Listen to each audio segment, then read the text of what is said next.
Olá, meus amigos e minhas amigas, meus irmãos e minhas irmãs, olha eu de novo por aqui para mais um episódio do podcast Transformadamente e eu preciso lhe dizer que hoje, minha gente, você não tem noção, hoje tá quente demais esse episódio, já envia pro seu amigo, pra sua amiga, pro seu conhecido, pro pessoal da empresa, pro pessoal da igreja, manda pra todo mundo, porque o assunto hoje é quente, é legal, é tranquilo demais, no bom sentido falando aqui, e eu quero agradecer desde já o carinho de todos vocês. Ó, preparem a pipoca, isso mesmo, senta na poltrona, você que já tá entrando de férias, você vai ter um entretenimento de qualidade e, claro, gente, ó, uma conversa boa, conversa franca, que vai te edificar. Esse é o objetivo do podcast Transformadamente. Eu sou Isaac Ferreira e ao meu lado está ele, a fera. Esse camarada tem feito um trabalho excepcional, meu companheiro de bancada. Diz aí, meu amigo! E aí, meus amigos? E aí, pastor Isaac Ferreira? Estamos de volta aqui para mais um episódio. Que bom, né? Que bom poder estar mais uma vez aqui com vocês, agradecendo a todo o carinho, toda a audiência. Rapaz, o Instagram tá assim, ó, voando cada vez mais ali nas visualizações, no alcance. Muito bom, né? Olha, eu tô feliz, Elon. É surpreendente, já são mais de 170 mil visualizações em 30 dias de podcast. E agradeço demais o carinho de todos vocês. Muito obrigado. Ei, você que está nos acompanhando, que já está seguindo o podcast, siga também lá no YouTube, se inscreva lá no nosso canal. E este ano nós vamos concluir com muitos episódios bons e o ano que vem tem muita novidade. Você não pode ficar de fora dessa grande conquista para Caruaru, para a região e para o Brasil, podcast Transformadamente. Elon, e hoje? Tá quente ou não tá, rapaz? Hoje tá quente demais, ó. Antes de apresentarmos aqui o nosso convidado de hoje, se inscreva no canal, meu filho. Minha filha, se inscreve no canal, deixa o teu like, compartilha esse episódio aqui, porque o negócio aqui vai ser forte. Então já compartilha aí no grupo de amigos, grupo da família, manda pra geral. E não esquece, deixa o teu comentário, porque obviamente nós queremos ouvir vocês, saber mais a respeito aqui do que nós estamos debatendo nos episódios, tá? Vamos lá pro convidado de hoje? Olha só, é importante destacarmos aqui, gente, que o nosso objetivo, viu, gente, a gente traz convidados aqui, e o convidado tem a liberdade de expor a sua opinião. É a opinião do convidado, tá certo? E aí, a partir da fala dele ou dela, porque a gente traz mulheres aqui também, a gente vai discutindo e batendo esse papo gostoso para a glória de Deus. Olha, gente, até isso nós fazemos com muito cuidado e zelo. Quero mandar um abraço para o departamento jurídico do podcast. Nós temos o Dr. Marcelo Veras, que é responsável pela parte jurídica aqui do podcast. Toda vez que a gente publica algo, ele está avaliando o conteúdo, não é? Então não se preocupe, que a gente tem todo o cuidado também de não cometer nenhum equívoco, nenhum problema. E se caso ocorra, nós temos aí uma galera pronta para nos ajudar nesse processo também, tá? O convidado de hoje é um camarada, gente finíssima, amigo, irmão, parceiro. O cara é uma bênção, é pastor também, que é um cara que tem um trabalho incrível aqui na cidade, na região. E ele vai tratar de um assunto polêmico hoje. Quem é ele, Elon? Quem é ele? Fala. Vamos aí, meu lá, filho. ó. Ele é natural de Caruaru, Pernambuco, casado há 18 anos. 12 não, 18 anos com a pastora Idaline Silva, que está aqui nos bastidores. Pai de 2 filhos, que é o Natanael e o Davi. É médio em teologia. Ó, rapaz, o cara é forte, hein? Nós estamos falando dele. Ele que tem um topete mais lindo, mais bonito, maior do que o meu. Eu esperei por esse momento. Pastor Jonathan Silva, pastor da Igreja Refrigério. Seja bem-vindo, meu amigo. Glória a Deus. Muito bem, rapaz, coisa boa, rapaz. Que topete, hein? Isso aí. Eita, glória a Deus. Meus irmãos, eu estou aqui muito alegre por essa oportunidade sui generis. Muito obrigado por participar desse momento, né? E somar da nossa parcela de contribuição no reino de Deus. E estou muito alegre por estar aqui com vocês. Vai ser um momento de muito crescimento, onde a gente vai expor nossas ideias e vamos crescer, né? Crescer e desmistificar algumas crenças para agregar valores morais e espirituais na vida dos nossos ouvintes e trazer relevância ao conhecimento do povo de Deus, porque a falta de conhecimento tem prejudicado muito e tem destruído parte do povo de Deus, não é isso?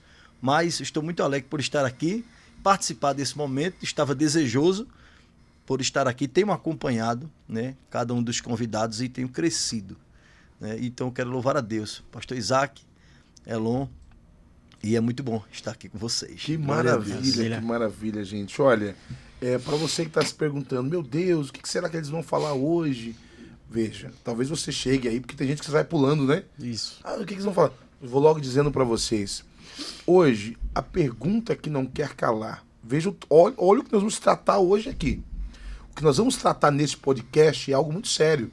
Sério e necessário. Por quê? Porque o nosso objetivo é tratar de questões que estamos vivendo todos os dias e a igreja se furtou durante muitos anos de fazer esse trabalho, de conversar, de pontuar, de esclarecer, de refletir juntos. Então, o objetivo do podcast Transformadamente não é trazer confusão para ninguém, não é trazer polêmica para ninguém, não é gerar confusão na igreja de ninguém. Nós não somos contra a igreja evangélica, nós não somos contra pastores. Nós temos um objetivo aqui que é, para a glória de Deus, promover edificação e que a sua mente seja transformada. A ideia é que você ouça e pare para refletir.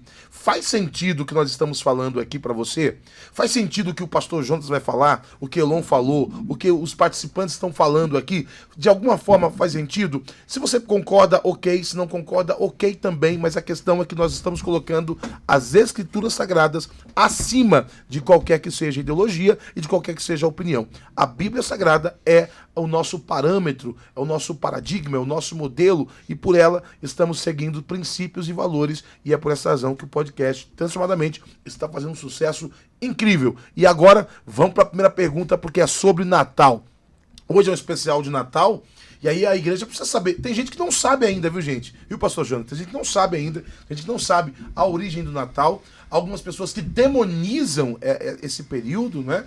Aí nós vamos falar hoje sobre Natal, árvore de Natal, Papai Noel, e aí o negócio vai esquentando aqui, então não sai daí. Vamos embora para a primeira pergunta, Elon. Vamos lá, ó. Qual a origem do Natal? Glória a Deus. Então, assim, a origem do Natal. Natal é um nascimento, é isso? Eu tenho o meu Natal, você tem o seu Natal, o pastor Isaac também.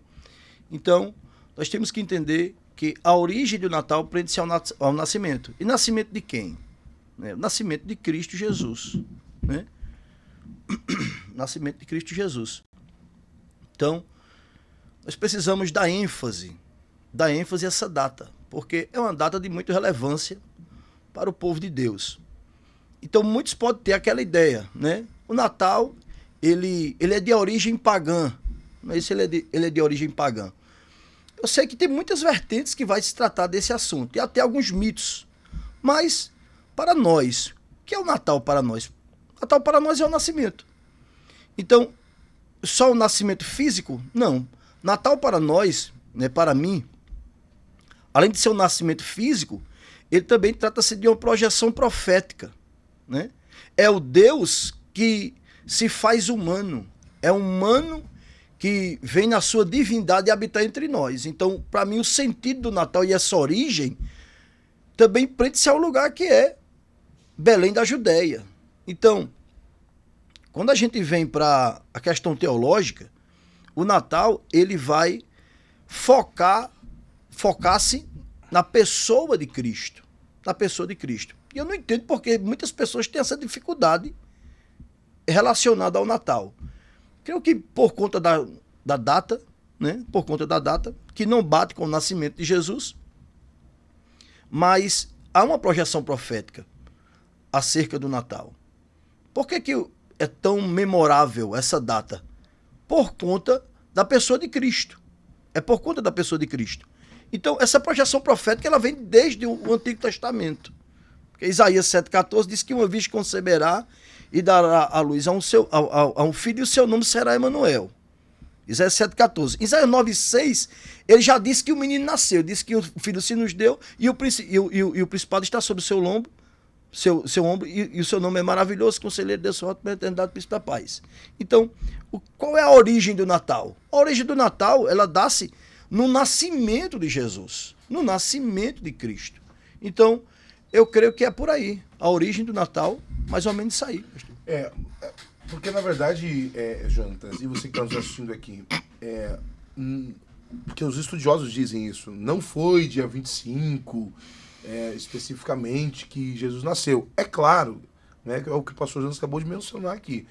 Não foi em dezembro, por exemplo. Se você pegar estudos, a probabilidade que Jesus tenha nascido entre o mês de fevereiro, março, chegando até abril. O nascimento real de Cristo mesmo. Não é? Então, há essa discussão por parte de muitos irmãos da igreja em afirmar que a igreja é uma festa pagã exatamente por conta do período em que se institucionalizou. Se colocou ali para, a partir de aqui, vamos comemorar isso aqui. Houve um período em que a igreja romana, os romanos, né, tinha uma festa que eles chamavam Festa das Luzes, né? Sim. E era exatamente, eles celebravam esse momento, o Deus Sol, e ali naquele contexto, os cristãos eram assim, poxa vida, eles celebram, que é a Festa das Luzes, celebrando o Deus Sol, por que não nós, cristãos, não celebrarmos também a luz do mundo? A luz do mundo. Verdade. A luz do mundo. Por que não comemorarmos também o nascimento de Jesus? O nascimento de Jesus. E daí se deu a ideia da Verdade. comemoração. A somatória ela parte do nascimento de João Batista, porque nós temos uma informação na palavra de Deus que ele é mais novo do que João Batista 6 meses. Então, a somatória vem a partir do nascimento de João Batista. Não é isso? Agora, existem pessoas que dizem assim, mas isso é em verdade celebrar no dia 25 de dezembro. Agora, se eu não celebrar o nascimento de Cristo Jesus agora, no dia 25, eu vou celebrar em que data? Não tem uma data para eu celebrar o nascimento de Cristo. Né? Eu estou falando de algo na sua completude, onde todos celebram. Então, eu preciso celebrar o nascimento dele, sim.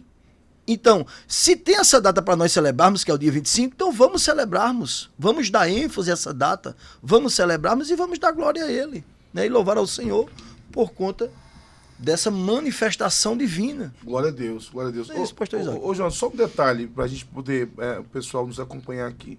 Porque isso aqui são provocações. São provocações, né? Uhum. Natal, beleza. Aí a gente sabe que a origem, agora a gente está sabendo que é Jesus e tal. Na sua percepção, você acredita que o Ocidente, aqui no Ocidente, e aí mais precisamente no Brasil, as pessoas têm uma percepção correta na hora de comemorar o Natal? Porque na minha visão, o que se tornou? Se tornou, na verdade, um momento em que o comércio é aquecido, um momento em que se fomenta efetivamente o varejo, as vendas. As pessoas estão focadas em cuidar da sua casa, cuidar do troca de carro, e comprar roupa, e comprar sapato. Querendo ou não, o comércio é movimentado nesse período. E a questão é o seguinte, esse movimento que é feito, às vezes não é, de certa forma, negativo na perspectiva religiosa, não sei dizer assim, poxa, tá todo mundo se preocupando em comprar roupa, todo mundo se preocupando em trocar o carro, e tá tudo bem de fazer isso, ok? Mas não acaba se perdendo o sentido de fato do Natal? Você tá entendendo? As pessoas acabam se preocupando mais consigo mesmo do que propriamente com o aniversariante. O que você acha disso aí? Tem essa vertente, né? Tem essa vertente aí, só que é interessante a manifestação de Cristo. Quando ele se manifesta, eu vejo que é sempre para uma melhora. É sempre para uma melhora. Você vê que, se a gente pegar a literatura, todos aqueles que compõem livros, quando ele coloca e quando ele insere a pessoa de Cristo nos livros, passa a ter mais vendabilidade. De tudo aquilo que Cristo, ele é colocado, que ele é inserido, tendo uma boa ideia, há um sucesso promissor que vai atingir, que chega a ser atingido. Então, todas as manifestações que trata-se da pessoa de Cristo, a gente vê muita relevância, uma melhoria é interessante que trata-se do nascimento de Cristo e há uma melhora no comércio, há uma memória em todos os aspectos, na reunião das famílias, perdão entre eles, presentes, tá entendendo? Então, assim, eu sei que eu não posso tirar o foco do nascimento, eu sei que eu não posso tirar o foco da pessoa de Cristo, mas tratando-se da manifestação dessa festa, eu vejo que há muitas coisas que se aproveitam, né? Eu vejo que há muitas coisas que se aproveitam dessa festa. Embora que o foco principal é o nascimento de Cristo. O foco principal é o nascimento. Então Elon e pastor Jonathan, o senhor está dizendo que o Natal é uma oportunidade para que as famílias se juntem, para que amigos se juntem, para que as confraternizações aconteçam, para que, como a gente chama aqui no Brasil, espírito natalino. Isso. Né? A magia do Natal. A magia do Natal, né? Tal. Então, a pergunta que não quer que ela é essa. Eu não consigo ver, pastor, um ponto negativo dessa data. O cristão pode aproveitar esse momento? Deve. Veja, essa é a pergunta. Você que é evangélico, veja o que nós estamos falando. Você que é cristão, você que talvez seja católico também, ou talvez de outra religião, mas a questão do nascimento de Jesus é o que ele está pontuando aqui. A avaliação do Jonas foi interessante. Eu disse, olha, não tem um ponto negativo. Ele disse, não, pastor, pelo contrário. Em se tratando de Jesus, até o comércio melhora. Embora, claro, que eu entendi o que ele quis dizer aqui, porque é um período onde, de fato, ocorre esse aquecimento na economia, mas acho que talvez a ideia principal seja esse reencontro entre as famílias. Você falou sobre perdão também. Eu acho que esse é um momento propício que a igreja deve comemorar, você falou. Por que deve comemorar, Jonas? Porque eu acho não, tenho certeza, né? Que o foco principal é esse, né? Toda vez que Cristo entra em ação em uma vida, em uma situação, em uma região, tratando-se da nossa América aqui, né? Então, que isso também é geografia, mas todas as vezes que Cristo aparece no cenário é para trazer melhoria. Né? Melhoria espiritual, emocional, geográfica, social, em todos os aspectos. Todas as vezes que Cristo entra em ação é para isso. Então eu vejo que as pessoas devem desmistificar algumas crenças, né? Algumas crenças limitantes acerca do Natal. Né? Algumas crenças limitantes. Deixar alguns vícios de linguagens, costumes que não trazem crescimento em nada. Né? Não trazem crescimento em nada. Só para fechar essa questão do Natal, Tá empolgante o negócio aqui, tá empolgante. Existem pessoas, inclusive hoje eu conversei com uma pessoa que ela diz assim, olha, eu não comemoro Natal, eu sou evangélico, mas não comemoro Natal, eu nem participo sequer da cantata natalina da minha igreja.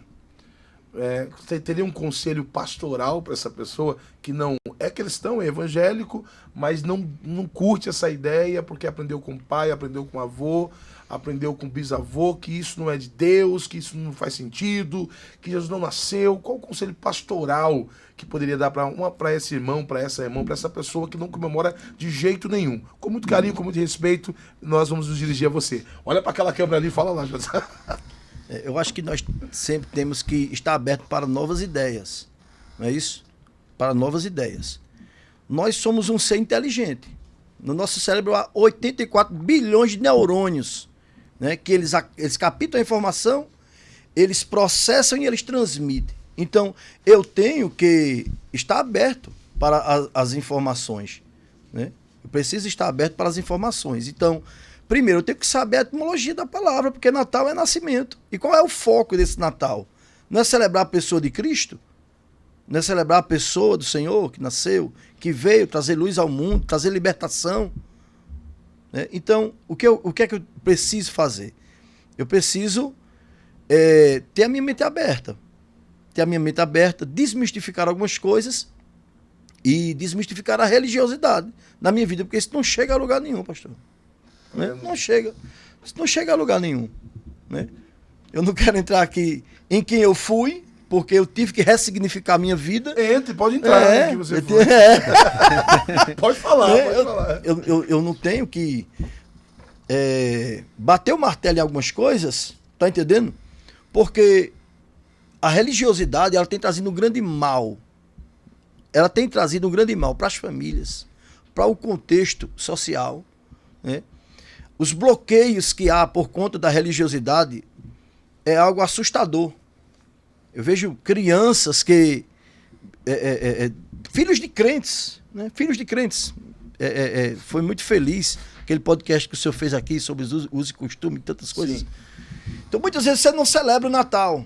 E há uma lacuna gritante dentro da alma do seu filho, porque nos lares, Elon, filho, né? É isso aí. Nos lares, dá para se ver a harmonia, a troca de presentes, amigos secretos, a harmonia, a comunhão. Então, muitas vezes você se priva de celebrar o Natal e muitas vezes você não só está se fazendo mal, mas como também você está fazendo mal àqueles que estão ao seu redor. Porque se fosse só concernente a você, até então seria bom, mas muitas pessoas estão ligadas a você, inclusive sua família, que quer participar de um momento desse, e a religiosidade não deixa que você venha desfrutar de uma harmonia, de uma comunhão, de algo que vai marcar a vida tanto dos seus filhos como dos seus familiares.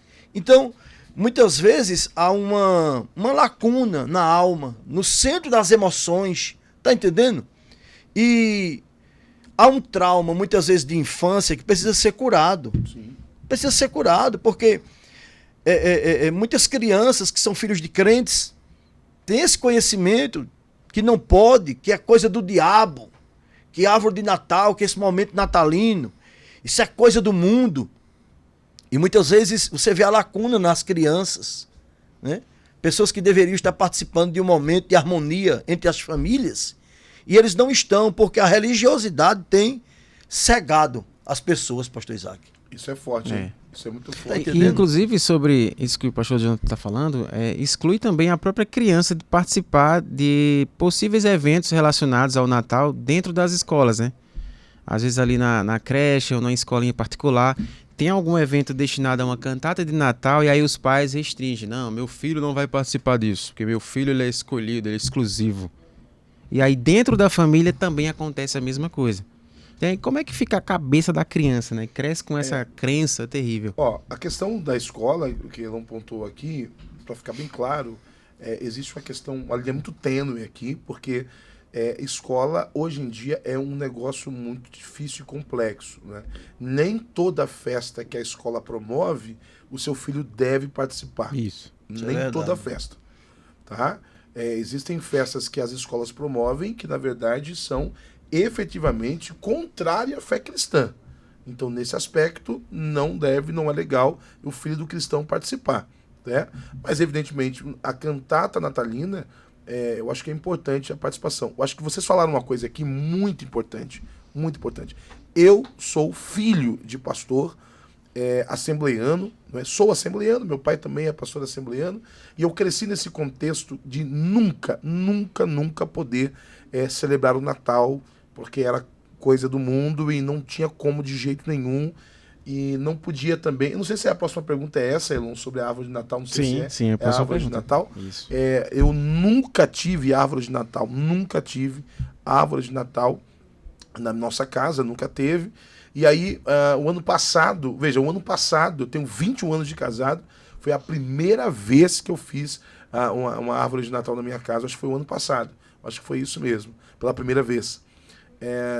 E aí, eu não conseguia, e foi difícil fazer a árvore de Natal, não posso mentir para vocês, porque era uma coisa assim, que não podia, por causa de Nimrod, porque era consagrada, e ele matou a mãe, ou matou o pai, ficou com a mãe, e os presentes lá era coisa do demônio, e aquilo cresceu na cabeça imagine isso na cabeça de uma criança, não é? Nós crescemos assim, com essa ideia. E aí, quando eu descobri que não há, por parte de nenhum cristão autêntico, não existe um cristão autêntico que eu conheço que tenha uma árvore de Natal em casa, que ao chegar em casa se prostra diante da árvore e adora a árvore. Eu não conheço. Você conhece alguém que faz isso? Eu não conheço. Eu não conheço um cristão autêntico que chega em casa e se prostra, se curva e adora aquela imagem que está diante dele. Eu não conheço. Na verdade, a árvore de Natal, na verdade, essa é a próxima pergunta, é lá em casa, por exemplo, é apenas um enfeite. Sim. É apenas um enfeite ali e tudo gira em torno de Cristo. O campo da tipologia vai trabalhar isso aí. Tudo gira em torno de Cristo. Natal para mim é isso, né? Tudo gira em torno de Cristo. Vamos lá. Mas essa é a pergunta. Há algum problema em ter uma árvore de Natal? Por exemplo, o pastor Jonathan tem uma árvore de Natal. Segundo os bastidores, ele cresceu com uma crença, né, sobre a árvore de Natal. verdade. Eu queria que você Então, falasse sobre isso. Se tem. E outra coisa, vê só, pastor, o senhor está obrigando o povo a ter. Não, gente, por favor. Pastor, eu não quero ter árvore de Natal, a minha experiência diz que não é legal, eu não quero ter, e eu acho que não é legal, e tudo bem. Agora, o que a gente recomenda? Que você que não tem árvore de Natal, siga as Escrituras. A Bíblia diz que aquele que faz determinada coisa, é a Bíblia, Romanos 14 tá aí pra gente. Quem come, não critica quem não come. Quem não come, não critica quem come.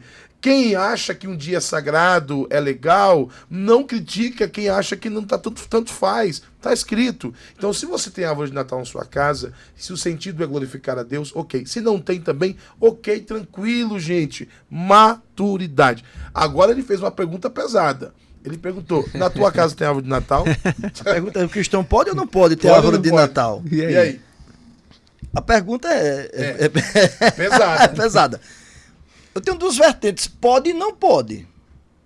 Pode e não pode. Quando é que não pode? É quando essa árvore ela é um instrumento de adoração. E quando é que pode ter uma árvore de Natal? Porque isso vai depender da ênfase que eu estou dando nessa árvore. Qual é a ênfase que eu estou dando nessa árvore?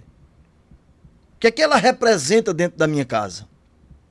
Porque se você pegar a tipologia, né? Eu sei que ela vem essa crença ela vem desde lá de Nimrod e tudo, e tá a toda uma historicidade tratando-se essa bendita dessa árvore, só que essa árvore que hoje é levantada dentro da nossa casa, será que é baseada desde lá de trás de Nimrod? Pois é. Ela vem de lá? Será que ela vem de lá? Ela vem de lá de trás? Porque se você pega do ponto de partida dessa árvore de Natal, desse pinho que nós temos dentro da nossa casa, que a pergunta também foi, será que o pastor tem uma árvore de Natal? Opa! Meu Deus! Pastor, é tão sério o negócio. Irmãos, o difícil não é aprender as lições. Você que está nos ouvindo. O difícil é desaprender o que eu aprendi de forma errada. Isso. Né? O difícil é eu desconstruir o que foi construído de forma errada. Porque construir em uma base limpa é uma coisa. Construir em ruínas é outra coisa. Eu tenho que tirar as ruínas. Eu tenho que tirar o que não presta. Eu tenho que tirar o que não vai somar. Que vai impedir o meu crescimento. Deus quer construir um edifício, mas tem uma cabana ali que impede. E existem pessoas que estão tão ligadas à cabanazinha que dizem assim, essa cabana tá tão boa, e Deus está dizendo assim, eu quero fazer um edifício aí. Remova essa cabana daí. Né? Remova. Porque você é a metanoia, a mudança de mentalidade, né? Quando eu mudo, mudar o rumo, né? Quando eu mudo o rumo, eu mudo o destino, e quando eu mudo o destino, eu mudo o futuro. Eu preciso ser, nós somos um ser racional. Então, quando você pega do ponto de partida da árvore de Natal, quando foi que ela surgiu? Ela surgiu quando o missionário José Bonifácio, cristão, foi evangelizar os povos germânicos, nórdicos, na Alemanha. E quando ele chegou lá, havia um culto de adoração ao deus Thor, ou ao deus Odin. Então, quando ele chega ali, né, na geografia ali do norte da Alemanha, que era Noruega, Dinamarca, Finlândia, as Ilhas Faroé. Então, quando ele chega ali, havia um culto, a adoração no carvalho sagrado ao deus Thor. O deus Thor é aquele deus que ele tinha sacrificado o próprio olho, né? E esse personagem da Marvel, Thor, que tem um martelo na mão, ele é filho do deus Thor. Então, quando esse missionário, José Bonifácio, ele vai evangelizar esse povo nórdico, ele nasce na América, e ele vai evangelizar o norte da Alemanha, e quando ele chega lá, ele vê que há um culto ao deus Thor que acontecia debaixo do carvalho sagrado. Então lá, pastor, era sacrificado bode, porco, cavalo. E em aniversário de reis era sacrificado seres humanos. Meu Deus. Ele chega para evangelizar um povo que tinha uma árvore como seu altar a sacrificar vítimas ao deus Odin, ou deus Fó, ou Tó, como você queira traduzir, segundo a fonética. Só que quando ele chega lá, ele acha um machado e ele diz: vou derrubar esse cavalo sagrado. Ninguém faz nada com ele, porque a crença da época dizia: quem tocar no cavalo sagrado, o deus Tó abre ele com um raio. E o missionário, tomado pela glória de Deus, soltou o machado no cavalo, e a história vai dizer, na enciclopédia britânica, que foi escrita no ano de 723 depois de Cristo. Está lá na enciclopédia britânica. E aí vai dizer que quando ele solta uma machadada no cavalo sagrado, ele cai e sopra-se um vento e parte o cavalo em 4 partes. De trás do cavalo tem um pé de pinho. E esse pé de pinho, quando o cavalo sai de cena, por trás dele tem um pé de pinho. Então o missionário viu que o pé de pinho tem um desenho de seta para cima.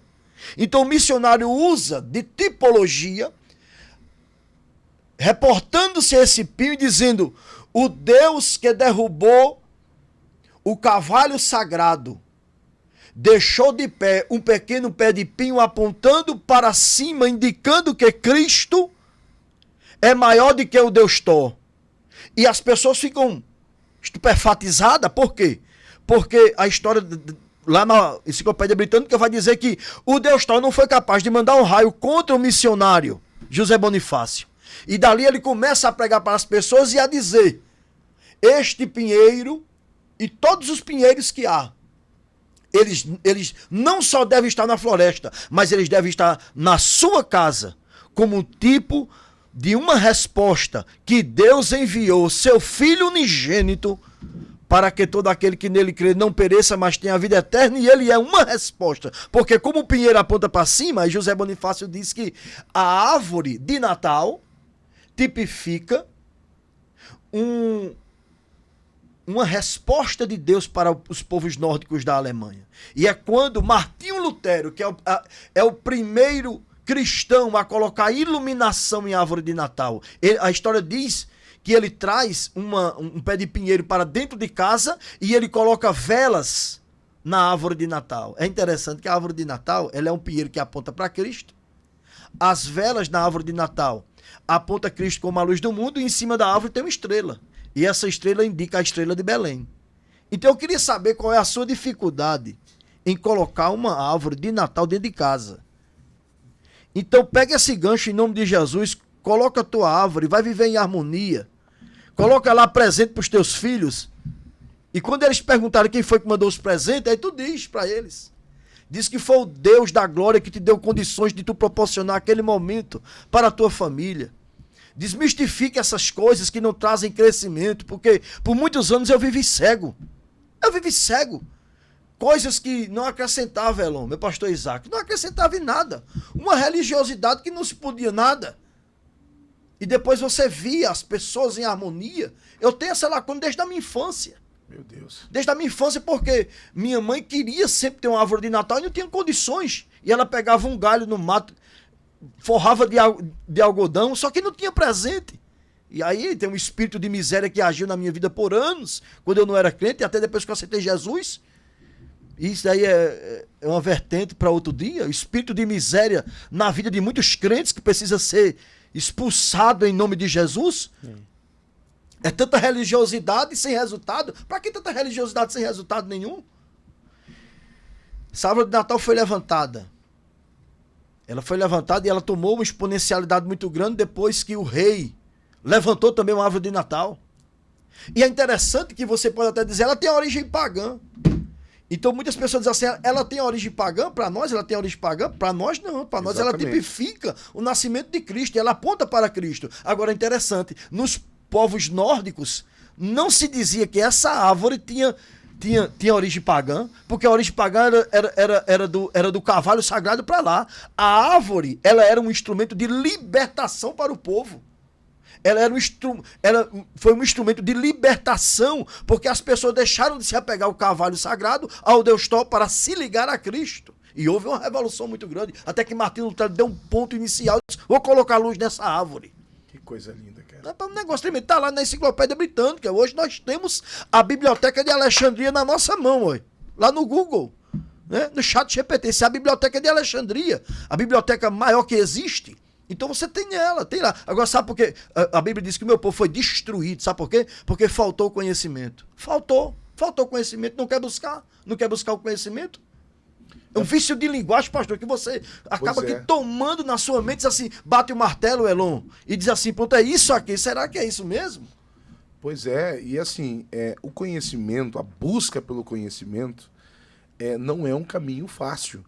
Então, nós, especificamente brasileiros, e vou mais além, os pentecostais, tem a questão muito leva para um campo da espiritualidade confusa. Na verdade, eles confundem religiosidade com espiritualidade, como você acabou de pontuar. E o caminho do conhecimento é árduo, é difícil, mas é extremamente prazeroso. Então, o conhecimento, de fato, liberta as pessoas.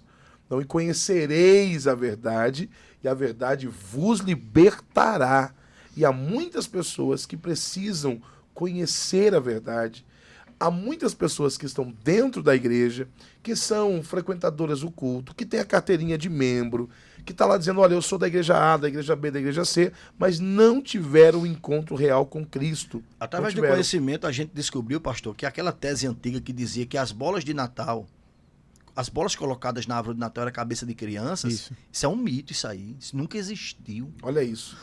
Escuta isso aqui, olha, que eu trouxe esse estudo na igreja, né? E os irmãos ficaram meio espantados assim, olhando para mim. Eu digo, isso aí nunca existiu. Quando terminou, as irmãs, né? Alguma irmã procurando a gente, disse, pastor, até meu esposo aqui dizia para mim, isso é cabeça de criança, rapaz. Meu Deus. Nós somos chamados para libertar o povo. Exatamente. Né? Libertar o povo. Agora é interessante como as pessoas deixam de desfrutar de momentos gloriosos. Isso. Por conta de uma crença. Né? Por conta de uma crença e de tantas coisas, pastor. Você está entendendo? Pois é, assim, e como você pontuou, né? A gente não está aqui, repito, para deixar claro para as pessoas. Nós não estamos aqui querendo aqui provocar cisões, divisões. Nosso objetivo é trazer informação correta, do jeito certo. Você tem a liberdade de pesquisar, pode pesquisar, vá lá, ele tá dizendo a fonte aqui, pesquise, vá em busca dessa pesquisa para você viver um evangelho mais leve, gente. Porque foi isso que Cristo falou, que tem liberdade, tem leveza. Pastor, o que é que acontece? Eu citei o nome do missionário José Bonifácio, e ele é da Igreja Católica. Só que, isso aí é outra coisa que a gente precisa trabalhar no coração do povo. Quando a gente vai ver o livro dos Heróis da Fé, minha gente, um livro conhecidíssimo, não sei se é de Raimundo de Oliveira, não sei, estou esquecido agora, é Heróis da Fé. Rapaz, ele vai falar de Charles Finney, Jerônimo Savonarola, era da Igreja Católica, irmão. O homem era da Igreja Católica. Só que a gente sabe que houve, né? Houve coisas que não louvam a Deus na Igreja Católica, sim, só que desde lá de trás esses homens prestaram serviço no reino de Deus, eram homens santos, puros. Só que coisas que passaram a acontecer, né, na Igreja Católica, que não foi louvável, você está entendendo? Mas eu não posso olhar para trás, para a história, e condenar essas pessoas, porque o José Bonifácio foi um grande missionário. Quem foi Jerônimo Savonarola? Né? Porque nós fazemos parte do protestantismo, depois de Martinho Lutero, sim, e antes de Martinho Lutero. Tinha grandes homens de Deus, e aí a gente cita esses homens, agora esses homens prestaram um serviço no reino de Deus, sim. Aí eu vou dizer que é pagão, porque não, ele usou o instrumento para pregar a pessoa de Cristo. Vocês estão entendendo? Para falar acerca da pessoa de Cristo, trazer ênfase à pessoa de Cristo. Então, hoje o que falta é justamente o conhecimento. Está entendendo, pastor? Exatamente. Eu falo assim com muita veemência, porque a fé tem raiva, né? E você quer libertar o camarada, né? E cada um tem o seu temperamento, mas é por aí. Não, assim, e vocês falaram do José Bonifácio, E tem a figura que eu até vi uma pessoa dizer assim, qual é o nome do rapaz lá? Que é a história do Papai Noel baseado nele, no Nicolau. Sim. Não é? Nicolau. Que dizem, alguns historiadores dizem que é baseado na história de um pastor. Um pastor. Bispo. Ele era um bispo. É um evangélico que promovia ações generosas e que algumas madres aderiram esse movimento de ajudar pessoas exatamente nesse período. E é por essa razão que se fomenta também esse período de generosidade como consequência da obra de um bispo, de um pastor, de um cristão que fazia boas ações e que acabou culminando exatamente nesse período de distribuição de alimentos. Qual é o movimento que tem no Natal? Entendeu? Esse é o movimento. É um movimento. E a gente arrecadar alimentações. Isso, generosidade. Generosidade. Que para nós, obviamente, vale destacar que para o cristão, todos os dias e todos os momentos são momentos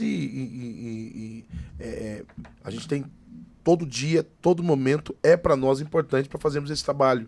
A igreja, inclusive evangélica, a igreja cristã faz um trabalho o ano inteiro. E durante esse período amplifica-se esse movimento, amplifica-se acentua-se mais, né? Mas a igreja sempre faz o ano inteiro esse trabalho também, tá? Então, resumindo aqui, porque a gente tem mais algumas coisas polêmicas para tratar aqui, calma. Eu sei que a gente tá assim, calma. Ó, a gente já tá falando aqui sobre a origem do Natal, já saiu. A origem da árvore de Natal já saiu aqui também. Já saiu aqui, ó, a origem do Papai Noel. Ó, depois você vai pesquisar bem direitinho, tudo certinho aí. E, claro, evidentemente, é um período onde as empresas estão se confraternizando e há muitos evangélicos que trabalham em empresas, né, que são trabalhadores. Há muitas confraternizações das próprias igrejas. Pastor, né? Por favor, qual festa... É a arte de fazer perguntas. Sim, Gente. isso é bom. Isso é bom. Qual festa do ano nós temos? Qual festa do ano nós temos tanta harmonia quanto o Natal? Não tem, meu irmão. Não tem. Não tem. Quanta harmonia, quanta conexão. Não há, na verdade, pelo menos aqui no nosso país, culturalmente falando, um mês onde se tenha tantas e tantas confraternizações. É muita gente. Inclusive já virou meme. Alguém diz assim, o camarada perreia o ano todinho, mas está lá na confraternização. Pois é, mas é porque de fato é um período onde se trabalha muito essa questão do perdão, a questão da generosidade, a questão da benevolência, a questão da amabilidade, a questão da respeitabilidade, a questão da familiaridade. Então, esse é um mês que trabalha-se muito isso e é um mês, obviamente, louvável. Repito, é um mês louvável porque não se tem, pelo menos no Brasil, não se tem uma data tão especial tanto quanto o Natal. O Natal é muito intenso, esse volume de informações. Claro que vocês têm uma data ali que se aproxima dessa realidade, é o Dia das Mães. O Dia das Mães ali é uma data muito importante também. O Dia dos Pais também, mas não se compara com o Dia das Mães. Mas o Natal realmente é uma festa que... porque ela se estende durante um mês. Antes do mês. Isso, é verdade. Antes de dezembro já estão enfeitando. Tem um cidadão lá perto do nosso apartamento lá que já é a ornamentação... Já o ano todo. Tirou não, pisca-pisca não. Por quê? Eu amo o Natal, irmão. Esse é o clima, né? É o clima. Então é muito bom isso aí, pelo amor de Deus. Muito bem. Viver essa harmonia. Muito bom. Então, aí, a próxima pergunta eu acho que é essa aí. Vê só, nós estamos falando de confraternizações, de reuniões familiares, Isso. a família se junta, aí o pessoal vai na sua casa. E aí como é que vai ser? Lá na empresa, aí tem aqueles sorteios de cestas, que você ganha aquela cesta legal e tal. Aí na cesta que você ganhou, né? Deus está falando aqui, Brasil. Você ganhou uma cesta da empresa. Ou você é cliente de uma empresa e a empresa mandou para você como uma forma carinhosa de agradecer a sua jornada com eles lá. Isso. E aí você ganhou uma cesta que tem vinho e champanhe. Ixi.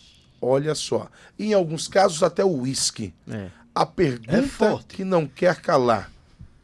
O cristão evangélico, estou falando dos evangélicos aqui em especial, não é?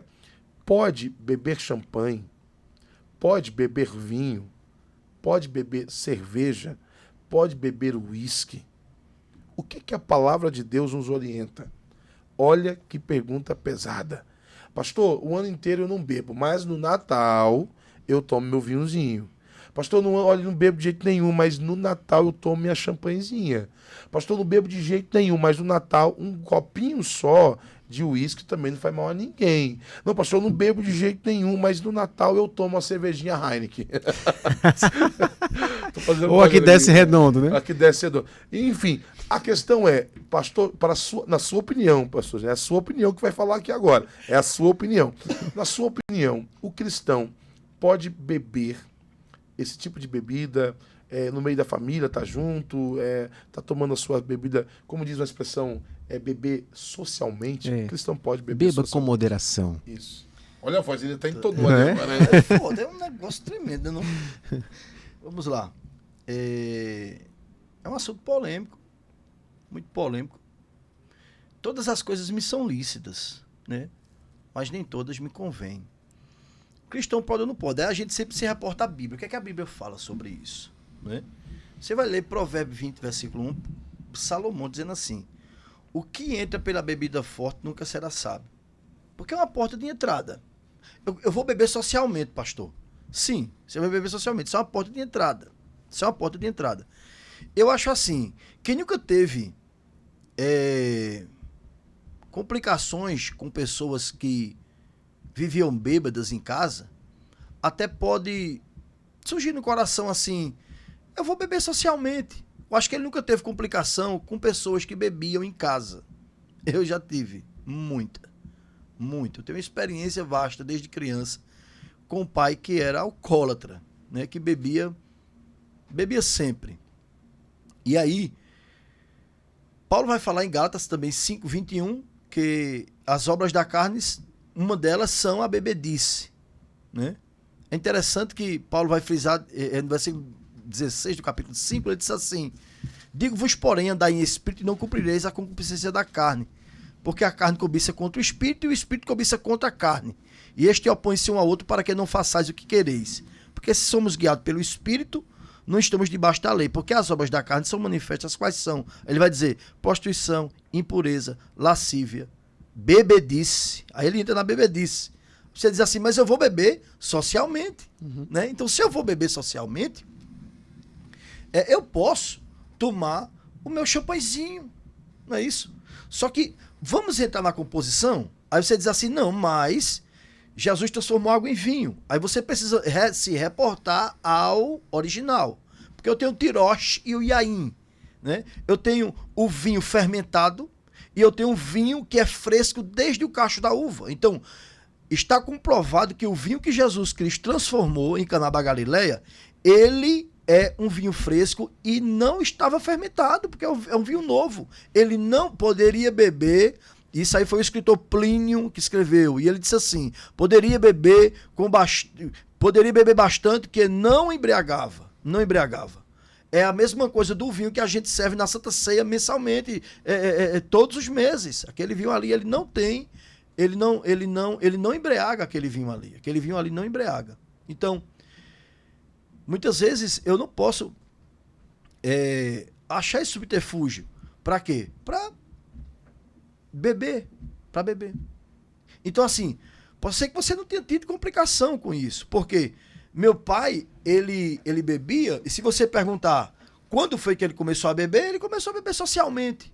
Só que entrou em um descontrole tão grande que a gente tinha dias, pastor, que a gente jantava debaixo da cama, junto com um cachorro chamado Rossi, que toda vez que ele chegava, ele espancava o cachorro, e o cachorro colocava-se debaixo da cama, e minha mãe servia a janta pra gente junto com o cachorro debaixo da cama, porque a gente ia apanhar também quando ele chegasse. Então, assim, eu costumo dizer uma coisa: quando a pessoa tem esse tipo de dúvida e diz assim, pastor, a Bíblia não me dá respaldo para eu não beber, para eu não beber, então ela não me dá um respaldo.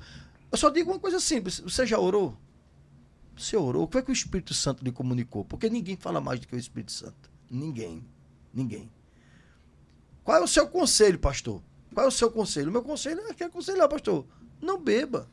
Você recebeu isso aí, né? O meu conselho para a sua vida é: não beba. Não entre por esse caminho. Não entre. Não entre. Para amanhã ou depois você não pegar gosto, né? Porque um abismo chama o outro. Nada, mas chama uma lapadinha. Pastor, só uma lapadinha só. Só uma dose. Não, só. Tá entendendo? Alguns dizem assim, não, é só pra lavar a alma. Só pra lavar a alma. Mas para o seguinte, quando fazia frio, eu dizia assim, eu vou beber pra esquentar. E quando tava calor, eu dizia, tá muito calor, eu vou beber um pra ver se esfria. Não tinha como, irmão. Pois é. Então, assim, é justamente isso, pastor. Então, por isso que é importante, gente, vocês que estão nos assistindo, o nosso compromisso com os fatos e com a exegese apurada. Há uma discussão, é óbvio que eu sei que os teólogos de plantão estão nos assistindo também. Claro que há uma discussão em relação ao que Jesus multiplicou, o vinho, a água que ele transforma em vinho, tá? Há uma discussão ali que diz, não, realmente ali tinha álcool mesmo e tal, e a Bíblia não condena quem bebe, a Bíblia condena a embriaguez, Verdade. a Bíblia condena quem está na bebedeira, na bebedices, né? A Bíblia condena isso. Ok, vejam só, porque as pessoas ficam me esperando a minha opinião. Qual a sua opinião sobre isso? Olha, na minha casa não entra bebida alcoólica. Os meus filhos nunca verão o pai deles bêbados e embriagados. Nunca isso acontecerá. Eu não bebo, eu não compro bebida alcoólica para minha casa. Na minha casa você pode ir lá, não existe bebida alcoólica.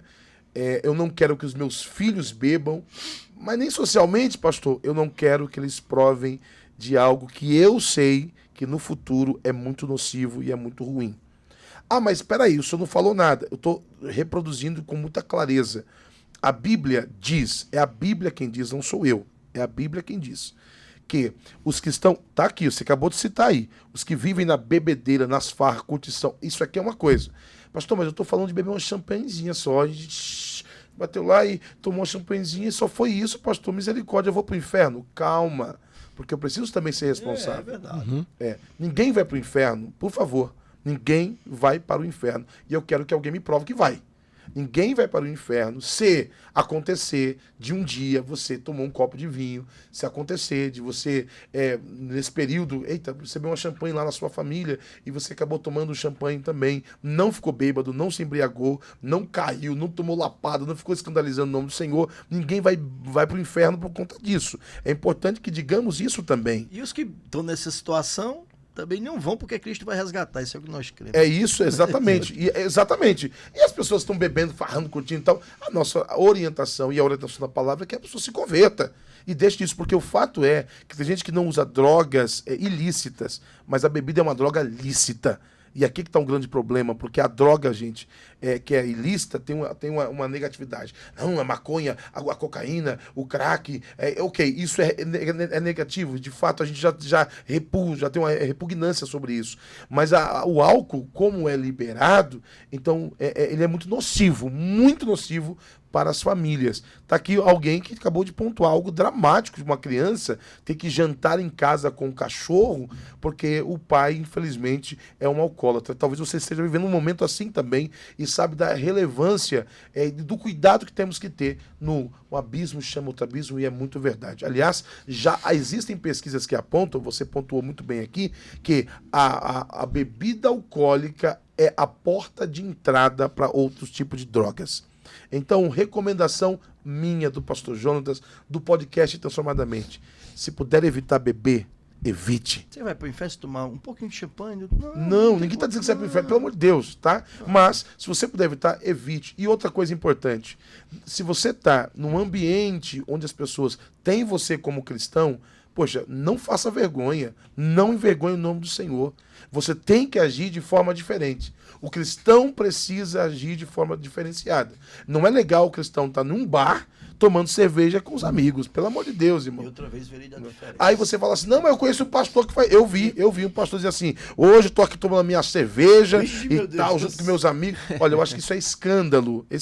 E é importante também voltarmos para a Bíblia para não promovermos o enfraquecimento da fé dos outros. É bíblico também e é uma questão de amor e sabedoria. Eu não posso, de maneira alguma, porque tenho uma liberdade na minha cabeça, tenho uma certa maturidade, promover fraqueza no meu irmão que não tem a mentalidade que eu tenho. Então é fundamental que tenhamos esse discernimento para nos comportarmos de maneira que o nome do Senhor seja glorificado e que não tragamos para o nome dele vergonha e nem escândalo para o evangelho, né? Então, resumindo, Elon, tu acha o quê, Elon? Fala aí, Elon. Fala aí, Eu concordo plenamente com tudo que vocês falaram aí, porque eu também, né? Eu tive um pai que durante anos e anos era mergulhado na bebida. Inclusive, é uma experiência ruim, né? Algumas vezes, assim, em reuniões de família, minha mãe, no começo da fé, ela fazia questão de citar. Ah, isso daí levava ele, ó. Que eu sou o mais novo, né? São 6 filhos no total. Naquela época, acho que não existia TV, não existia internet, né? E aí minha mãe presenciou isso durante anos, né? Meu pai fazia questão de não só me levar, mas me incentivar. Ele falava assim, filho meu, tem que beber mesmo, bora meu filho. Isso eu lembro, eu acho que com 6 anos, ali, mais ou menos 6 a 8 anos eu bebia. Inocentemente, porque achava que aquilo ali era mais um refrigerante. Graças a Deus, nunca segui por esse caminho, mas quando meu pai, né, após a sua conversão, para mim, foi algo assim, sei lá, inimaginário, assim, quando eu comecei a ver a transformação dele, que foi literalmente de um dia para o outro, ele deixar tudo. E eu tenho que olhar aquilo ali e dizer assim, é esse camarada aqui que me levava para os bares e para outros lugares aí, que nem convém eu citar aqui, mas os irmãos aí já imaginam. E, nossa, como que foi isso? Então eu cresci vendo assim, os dois lados, né? E graças a Deus não tive essa questão assim, de seguir esse caminho, como alguns se orgulham. Ah, meu filho tá no mesmo caminho que o meu, aqui ele tem que beber mesmo, tem que farrar, tem que curtir. Não. Graças a Deus eu fui totalmente por outro caminho. Praticamente quando eu digo assim, eu fui criado dentro da igreja porque existia uma mãe na fé, existe ainda hoje, né? Ela tá viva, né? Essa mãe na fé nossa nos criou praticamente dentro da igreja. Então eu desde novinho, desde essa época eu já frequentava a escola bíblica dominical, né? Que é a famosa EBD. Então aí eu não... Teu pai é evangélico ainda? É evangélico, graças a Deus. Foi o primeiro da família, né? Primeiro ele, depois... Não, primeiro na verdade foi meu irmão mais Grande velho. homem de Deus, viu? Depois foi Elon meu pai. Elon pai. Tá vendo? Elon, inclusive Elon tá vendo o nome pai. dele. mesmo? Eu sou Elon Lopes filho, ele é Elon Lopes pai. Coisa boa, que coisa boa, hein? Que bênção. Gente, e agora já estamos caminhando para a última pergunta do dia, que tá muito bom esse bate-papo, mas agora o negócio vai esquentar mais do que tudo. Vai. Vai porque é um assunto, é um bate-papo pastoral, é uma conversa franca, é uma conversa legal e é uma conversa necessária. Porque a igreja precisa tratar de assuntos difíceis. A igreja muitas vezes se exime de tratar de questões difíceis e aí permite que outras pessoas falem sobre isso, quando na verdade cabe a nós também tratarmos dessas matérias complexas, difíceis, que não são tão populares no meio cristão. A igreja precisa tratar com responsabilidade, com maturidade, com espiritualidade franca. Tem que ser sincero. Então, existe hoje, e vamos ser sinceros, gente, vamos parar de hipocrisia. Porque a igreja evangélica, em sua grande esmagadora maioria, infelizmente, tornou-se uma fábrica de idólatras. Tornou-se uma fábrica de hipócritas. Essa que é a grande verdade. E todo mundo faz um monte de coisa escondido. Vamos bater o coração aqui, vamos abrir o coração aqui, abrir a mente, vamos tratar. A questão que nós precisamos tratar, e eu sei que os irmãos estão ansiosos por essa pergunta, queremos ouvir a opinião do pastor Jonas, a opinião de Elon, a minha opinião sobre essa questão. Final de ano chegou. Eu estava assistindo o YouTube esses dias, assistindo inclusive, nós paramos no especial 30 anos do 4x1. Eu disse, rapaz, 30 anos já, velho. Eu tô ficando velho mesmo, viu? 30 anos, especial do 4x1, que eu recomendo, inclusive, que vocês assistam. É bem legal. E aí, daqui a pouco, apareceu a propaganda no YouTube. E a propaganda era propaganda da Caixa Econômica Federal, dizendo, você tem que apostar. Tem que apostar porque o prêmio não acumula. E é de 850 milhões de reais. É a mega da virada. A mega da virada. 850 milhões. E a pergunta que não quer calar. O cristão, o evangélico, pode fazer uma fezinha Sim. na Mega da Virada? O cristão pode jogar? E como é que funciona essa questão, Elon? E aí? E aí o camarada ganha. E o dízimo? Como é que fica? O pastor aceita, não uma aceita? mexida de torar, É. viu, pastor? Então, a primeira pergunta que nós vamos fazer é essa. O cristão pode jogar na Mega Sena? Ou, aqui em Caruaru existe o Caruaru da Isso. Sorte, né? O cristão pode participar disso também. Existe o Carnê do Baú. Uhum. Eu lembro, eu sou da época do Papatudo, né? Nossa. Eu lembro que tinha um Papatudo também e Vixe, tal. meu Deus do Telecena. céu, pastor. Telecena. Não, né? mas papa tudo. Papatudo é antigo, hein? Vixe, meu É. Deus E do tem céu. também, hoje, as bets, né? Isso, O cristão isso pode aí, jogar. O Tigrinho. Jogo do Tigrinho, Jogo do Tigrinho. misericórdia. Tudo isso, veja, é um assunto que a igreja se exime de falar, mas está aí. E os evangélicos, que são seres humanos, não são extraterrestres, também estão envoltos nessa cultura. E qual o posicionamento da igreja, das escrituras, em relação a esse tipo de situação? A igreja precisa conversar sobre isso. Pastor Jonatas, sua opinião é a sua opinião, tá? A gente respeita. Se concorda, se não concorda, a sua opinião é extremamente respeitada aqui. O senhor acha que o cristão pode jogar na Mega Sena da Virada, jogo do Tigrinho? Vamos lá.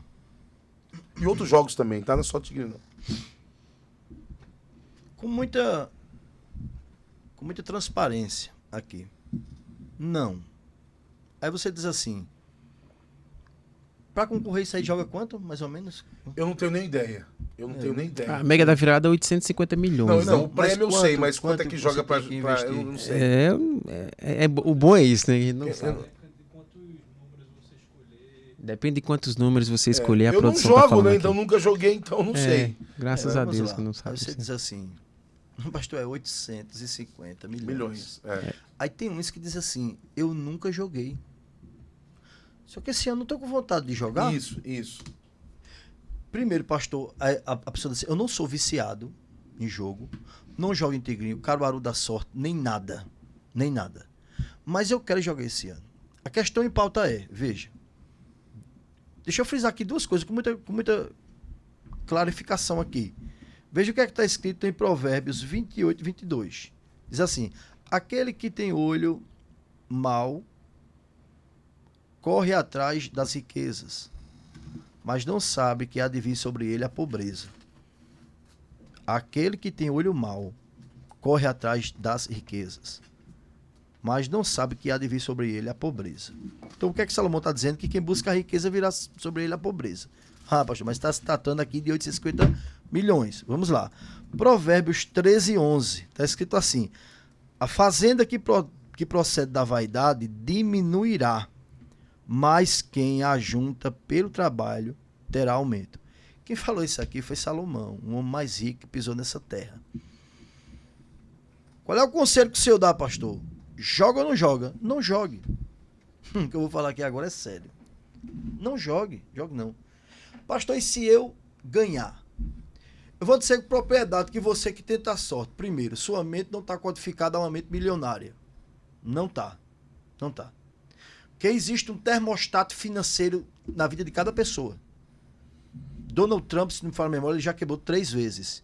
E em pouco tempo ele levanta o patrimônio. Por quê? Porque a mente dele tem um termostato financeiro. Então, riqueza, Mateus 25 diz que é dada a cada um segundo a sua capacidade. E você, com essa ambição toda de ficar rico do dia para a noite, você não tem códigos na sua mente de a capacidade geradora de riqueza. Ele não tem. Eu sei que não tem. Primeiro, você não tem saúde emocional nem para administrar esse dinheiro. Que nada, pastor. Isso aí, quando eu ganho esse dinheiro, o banco entra em contato comigo, já para administrar esse dinheiro, vou viver de juro. Deixa eu lhe dizer uma coisa, você não tem, escuta isso aqui, você não tem capacidade de ter 850 milhões na sua conta. Porque primeiro vai mudar a sua geografia. Você está pregado na sua cidade. Ah, meu Deus do céu, eu nasci aqui, vou morrer aqui. Você tem que logo se sumir da sua cidade. Segundo lugar, você tem filhos? Tem, pronto. A educação vai ter que ser diferenciada. E aí, tem que estar seguranças com o seu filho, porque você vai ser alvo. Terceiro, você vai olhar o imposto que você vai ter que pagar mensal. Você vai olhar assim e vai dizer assim, isso aqui vai ter que dar de imposto. Isso aqui você vai dar de imposto isso aqui. As pessoas que ganharam na Mega Sena, 90% delas estão pior do que estava. Que você se sente agora dono do mundo, pastor. E quer fazer dívida, quer fazer conta, quer ajudar A, quer ajudar B, quer ajudar C. A maior riqueza que Salomão explicou. E eu li um livro de Mike Murdock que eu indico aqui. Que é Razões. Tem aquele livro, 1001 Chaves de Sabedoria, de Mike Murdock, é muito bom você ler ele. Só que tem um que eu vou citar agora, que é Segredos do Homem Mais Sábio que Já Existiu. Ele citando Salomão. E a riqueza, ela está em terceiro plano de Deus para a nossa vida. Porque qual é o primeiro plano de Deus para a nossa vida? É sabedoria. Segundo, prosperidade. Terceiro, riqueza. VPR. SPR. Sabedoria, prosperidade e riqueza. É isso que Mike Murdock fala no seu livro. Por quê? Por que Salomão diz que quem procura a riqueza virá sobre ele a pobreza? Por quê? Por que ele diz isso? Porque o principal da sua vida é sabedoria. Em segundo plano está a prosperidade. Em terceiro está a riqueza. Existem pessoas que perdem o sossego. Ele perde o sossego. Aí você pode dizer, haha, pastor, mas aí eu ganhei. E aí, pastor, eu quero dar o dízimo. Eu vou perguntar aqui para o pastor Isaac e pergunto para você que é pastor. Se a sua igreja fosse depender de oferta milionária, ela estava de pé até hoje? Porque a igreja se sustenta não é de ofertas milionárias. A igreja se sustenta, como Paulo disse, daquela igreja que tirava. A igreja de Corinto, pastor, qual é a igreja? Sim. Né? Que tirava das suas necessidades para ofertar na vida de Paulo. E Paulo socorria igrejas que tinham condições financeiras melhor do que essas que ofertavam com amor. Então, a igreja está de pé é porque, claro que tem pessoas que têm aquela unção de realeza e que dizimam bem, glória a Deus por isso. Só que tem aquele irmãozinho que dizima das suas necessidades. É aquela oferta da viúva. E é aí que a igreja começa a caminhar. Eu quero dizer que a gente está de pé não é por conta de... A igreja tem cumprido seu papel, pagado as dívidas e tem se sustentado, não é por oferta milionária, porque se a gente fosse depender de oferta milionárias, de governo, de A, de B, de C, de fulano que tem um cargo político, a gente não se sustentava. Coisa boa é a gente ter liberdade para falar isso, não é? Sim. Né? Coisa boa é a gente ter liberdade, porque quem tem rabo preso não tem coragem de falar isso aqui, não. Não tem coragem. A igreja de Cristo não depende de oferta de político. A igreja de Cristo não depende de oferta de quem tem bete, de quem tem essas coisas. Não depende disso. A gente depende da voluntariedade, do coração generoso. Você está entendendo? Então, qual é o conselho que o senhor dá? Não jogue. Não jogue. Você não tem capacidade de administrar esse dinheiro, não. Você vai perder o sossego. Você não tem mentalidade, você não tem saúde emocional para viver isso, não. Isso é o que eu acho, pastor. Sim, isso sim. Isso não tem porquê. Não tem. A mente não foi codificada a isso. Irmão, riqueza, em Mateus 25, é capacidade. Jesus deu um talento a um, se você vai ficar com um talento. Você com 2 e você com 5. O cara não tem capacidade, irmão, de administrar coisas pequenas. Uma coisa dessa vai dar uma virada, pastor, no juízo do camarada. Ele vai sentir dono do mundo todinho. Vai sentir dono do mundo. Mas alguém está dizendo assim nesse momento, pastor, o senhor está falando no campo da hipótese, mas eu quero pagar para ver. Verdade. O pessoal fala, não, eu quero saber como é. Quero saber como é. E se eu ganhar, eu vou dar o dízimo. Outra questão aqui, todo mundo já sabe meu posicionamento em relação a dízimo. Todo mundo que me conhece sabe o meu posicionamento em relação a dízimos. Eu já falei, não encontrei ninguém, inclusive eu desafio.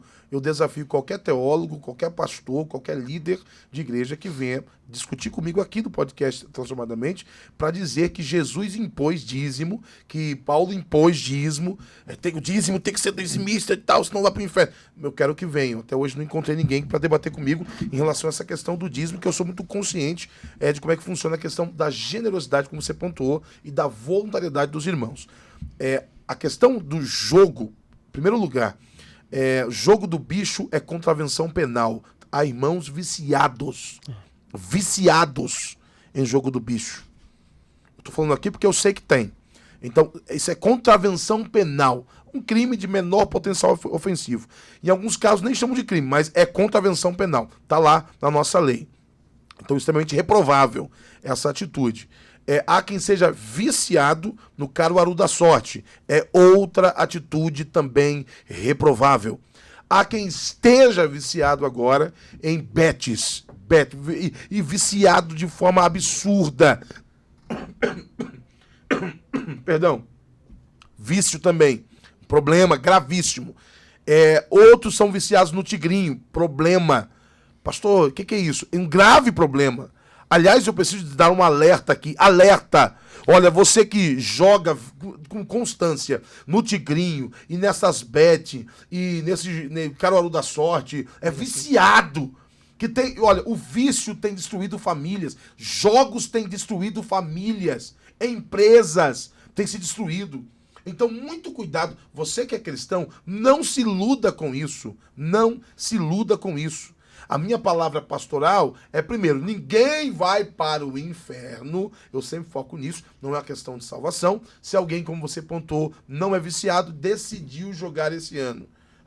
Eu vou tentar a sorte. Ninguém é para o inferno por isso. Mas não faça disso, da sua vida, uma prática efetiva de vício. É viciado em jogo, viciado em jogo do bicho, é viciado em Caruaru da Sorte, é viciado em papatudo. Não. O cristão é diferente, meu irmão. E outra coisa, vamos ser sinceros, a verdade é uma só. Quantas pessoas você conhece, qual é a sua idade? Olhe para a sua idade, 40, 50 anos, quantas pessoas você conhece que de fato ganharam na Mega Sena e que são ricos hoje por causa da Mega Sena? Quem você conhece? É igual, eu sempre falo isso, ganhador da Mega Sena é igual a pessoa que trabalha no Banco Central produzindo dinheiro. Você conhece alguém que... Não, você trabalha ou não, trabalha no Banco Central fazendo as notas. Eu sou o cara que opera a máquina que faz as notas de dinheiro. Conhece alguém? Não. Veja aí, você já parou pra pensar nisso? Já pensar, quem é que faz as notas? Que você pega, eita, tá novinho, ó, tá novinho. Quem é que faz? Quem é o cara que controla isso? Quem é? Já parou pra pensar nisso? Já parou? É igual ganhador de Mega Sena. O cara, eu não conheço ninguém que ganhou na Mega Sena, eu não conheço. Eu não conheço. Tá? Então, pastor, tá, mas o senhor falou e não disse nada. E se o cara ganhar? E se quiser dar o dízimo? Eu lembro de um pastor, e eu encerro aqui a minha fala, que era um veterano, um senhor. Eu tenho muitos testemunhos da Assembleia de Deus. E aí o pastor disse assim, irmão, não pode jogar, não pode jogar, não pode. Isso é uma história. Aí a orientação era para não jogar, só que o irmão foi e ganhou. Aí ganhou lá o prêmio. Aí disse, pastor, eu de fato não obedeci o senhor, e aí eu joguei. O senhor disse que era para não jogar, mas eu joguei. Aí eu desobedeci. Eu pequei? Aí o pastor disse, você pecou, meu filho. Você pecou, tá em pecado. Aí disse, não, então, pastor, mas eu ganhei. Ganhei e quero dar o meu dízimo. Aí o senhor aceita o dízimo? Aí o pastor conta essa história que disse assim, você pecou porque desobedeceu. Não vou deixar você pecar 2 vezes, não. Me deu o dízimo pra cá. Não é contraditório? Não é contraditório? Né? Aí ele já, pecou, não vai pecar 2 vezes, não. Só peca uma vez, me dê pra cá o dízimo.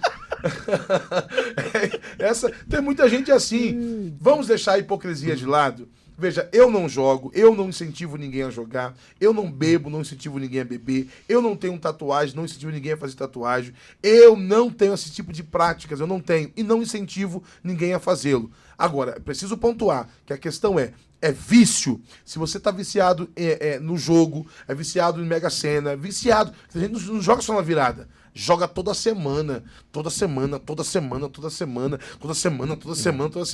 A minha recomendação pastoral é não faça isso. Aliás, faça uma conta aí, o valor que você vem gastando, quanto você tem investido na sua casa, na sua família, com seus filhos.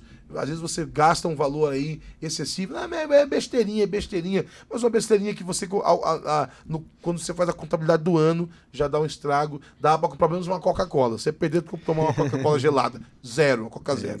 Coca zero. Então veja, gente. Esse é um podcast que visa isso. Não é promover divisão, Jonatas.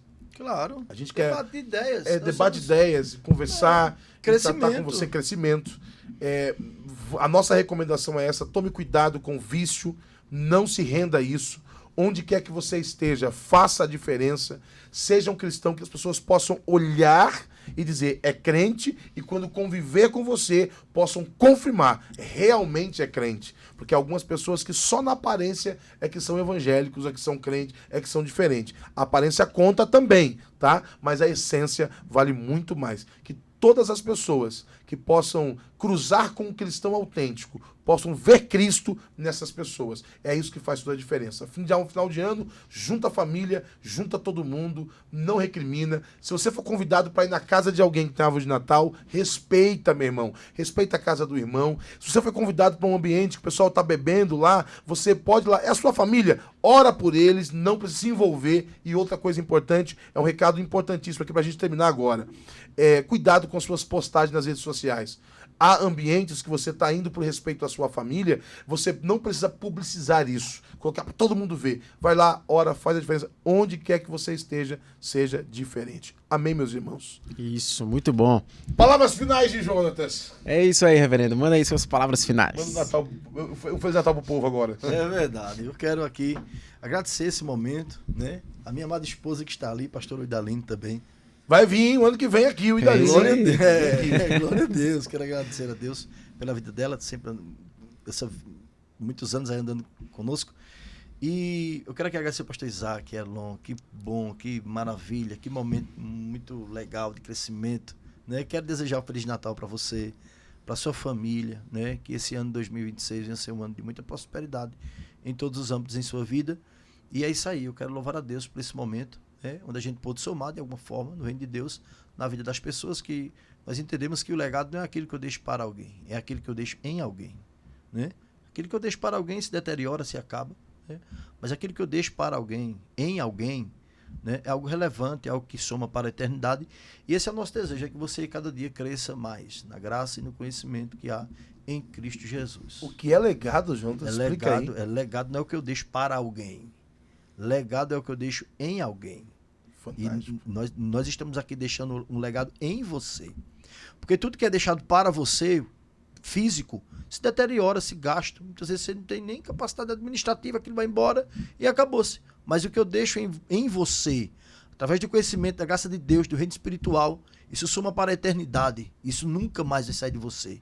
E isso vai produzir em uma escala de valor muito altíssima. Maravilhoso. Dá um corte fantástico. É isso aí. É isso, meus amigos. Agradecendo a todos vocês que acompanharam aqui o nosso episódio. Agradecer ao Tony Silva, né? Nosso patrocinador. Deus, tem gente, que lembrar dele. Tanto aqui, Tony Silva, gente. Isso. É o melhor. Escute, é o melhor. Não tem outro. Inclusive, você vai ter que ir lá, viu, Jonatas? É isso aí. Vamos converter ele ao Tony Silva. Tony Silva Barbearia, a Isso. melhor barbearia de Caruaru, lá no Grande Hotel, no centro de Caruaru. O Isso homem aí. é top, é primeira Só linha. toca nesse meu cabelo. Opa! Ah, pois Você vai é ver ele. lá, é No ele mínimo, mesmo. se for presidente da Irmandade das Almas. Senão não toca. Ele todinho. Ele é o presidente do presidente. Pois é.